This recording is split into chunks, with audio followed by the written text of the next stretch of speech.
ఇప్పుడు నక్షత్రాల గురించి చెప్పారు, జన్మ నక్షత్రము, లగ్న నక్షత్రము అని. వాటి డిస్పోజిటర్ గురించి కూడా ఎలా చూసుకోవాలో చెప్పారనమాట. మరి మీరు క్లాసెస్లో చెప్తూ ఉంటారు కదా, నక్షత్రానికి ఆది దేవతలు ఉంటారు అట్లా చెప్పినప్పుడు వాటి రిజల్ట్స్కి ఒక స్టోరీ చెప్తూ ఉన్నారు. దాన్ని మన లగ్న చక్రంలో వచ్చినప్పుడు దాని రిజల్ట్స్ ఎలా చూసుకోవాలంటారు? ఓకే, ఎలా అయితే లగ్నానికి డిస్పోజిషన్ తెలుసుకున్నాము, ఇలాగే 12 ఇళ్ళకి డిస్పోజిటర్ని తెలుసుకోవడము, వాటిల్లో నుంచి ఒక్కొక్క భావానికి ఒక్కొక్క అర్థం ఉంది. ఈ భావం నుంచి ఇది రిజల్ట్, ఈ భావం నుంచి ఇది రిజల్ట్, ఈ భావం నుంచి ఇది రిజల్ట్ అని తెలుస్తుంది.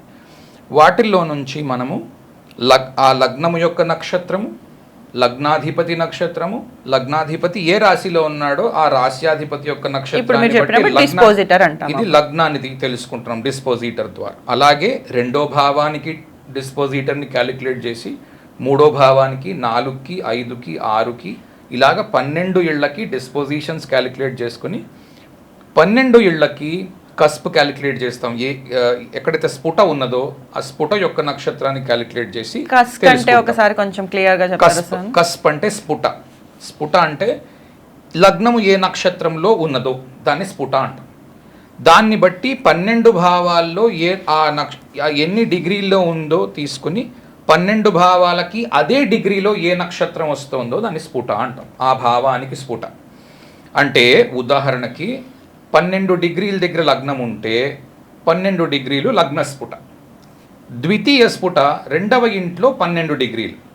సో ఆ 12వ డిగ్రీలో ఏ నక్షత్రం వస్తుందో చూసుకుని ఆ 12వ డిగ్రీ దగ్గర ఉన్న నక్షత్రాన్ని పట్టుకుని రెండో భావం యొక్క స్ఫుట పట్టుకుంటాం. ఓకే, అందుకే మీరు ఇందాక ఇద్దరు జాతకాలు ఒకలాగా ఉండవు, లగ్నాన్ని బట్టి అంటే ఆ లగ్నం పడిన డిగ్రీ ఇంపార్టెంట్. ఇప్పుడు లగ్నం మొత్తం కాకపోయినా ఆ డిగ్రీని బట్టి మనకి సెకండ్ భావం థర్డ్ భావాన్ని బట్టి మారిపోతూ ఉంటాయి కాబట్టి పాదము. అవును, మంచి పాయింట్ అడిగారు.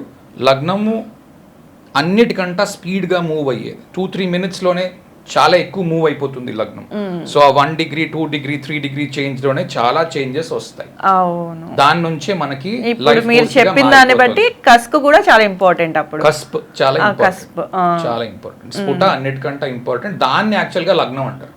అసలు లగ్నము అంటే ఏంటి అంటే లగ్న స్ఫుట, అది అర్థం. ఆ పర్టిక్యులర్ నిమిషానికి పుట్టినప్పుడు ఈ రిజల్ట్స్ వస్తున్నాయి. అందుకే అందరూ ఒకటే లగ్నంలో పుట్టినా జస్ట్ క్యారెక్టరిస్టిక్స్ మ్యాచ్ అయినట్టుంటాయి, కానీ లైఫ్ పాత్ అనేది బేస్డ్ ఆన్ ఇట్లా వెళ్తుంది అంటారు. Okay okay okay. ఇప్పుడు మీరు ఇది చెప్పారు లగ్న స్ఫుట్, ఇవన్నీ ఓకే. మరి వర్గ చక్రాల గురించి చెప్తూ ఉంటారు కదా స్వామి, వాటి గురించి కొంచెం చెప్తారా? చాలామంది నవాంశ వర్గ రాశి చక్రం అని, నవాంశ చక్రం అని, దశాంశ చక్రం అని, ఇవన్నీ వర్గ చక్రాలు వస్తాయి కదా, వాటి గురించి కొంచెం. ఓకే, సో D1 చార్ట్ చూసి నక్షత్రాల మీద కొంత అవగాహన తెచ్చుకున్న తర్వాత, ఓకే ఇది ప్యాటర్న్ ఫాలో అవుతోంది అని చెప్పి తెలుసుకున్న తర్వాత, ఫర్ ఎగ్జాంపుల్ పెళ్ళి అన్నది చూడాలి అంటే ఖచ్చితంగా నవాంశ చూడమన్నారు.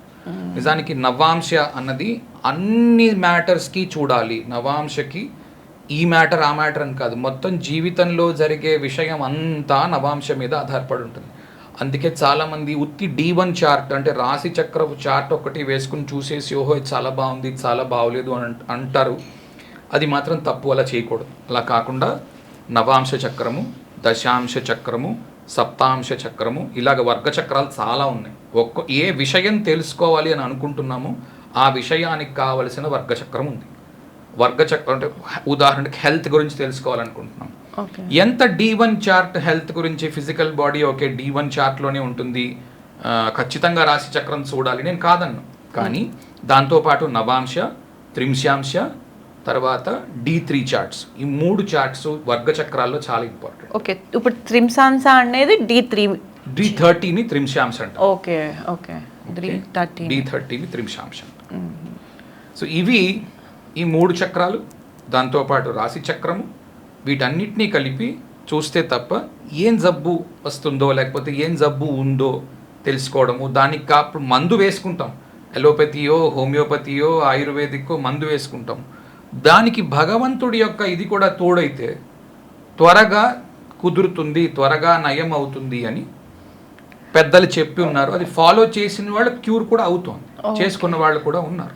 ఇప్పుడు మీరు చెప్పినట్టు D1 రాశి చక్రం నుంచి అయితే ఆ నక్షత్రం వల్ల ఎలాంటివి వస్తాయని మొన్న చెప్పినట్టు కొన్ని నక్షత్రాలకి కొన్ని ఉంటాయని చెప్పారు కదా జబ్బు, అవి ఆ రిలేటెడ్ ఎలా వస్తుందో తెలుస్తుంది. ఇప్పుడు D30లో వాళ్ళు కొంతమందికి అలోపతి వల్ల తగ్గుతుంది, కొంతమందికి ఇది చేస్తే తగ్గుతుంది, ఎలా క్యూర్ ఉంటుంది అనేది డీటెయిల్గా తెలుస్తుంది అంటారు.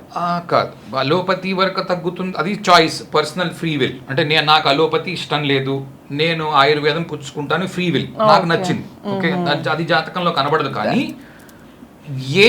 ఏం పూజ చేయొచ్చు, పరిహారం చేయొచ్చు, క్లుప్తంగా ఏం చేయొచ్చు, లక్షలు ఖర్చు లేకుండా సింపుల్ విషయాలు, ఏదో ఫలానా దైవారాధన చెయ్యండి, ఫలానా శ్లోకం పఠించండి, లేకపోతే ఫలానా ఆవుకి ఏదో ఇవ్వండి, లేకపోతే ఏ గుడికి వెళ్ళి రండి, ఓకే, ఇటువంటి రెమెడీస్ సజెస్ట్ చేయొచ్చు. ఇవి బాగా పనిచేస్తాయి.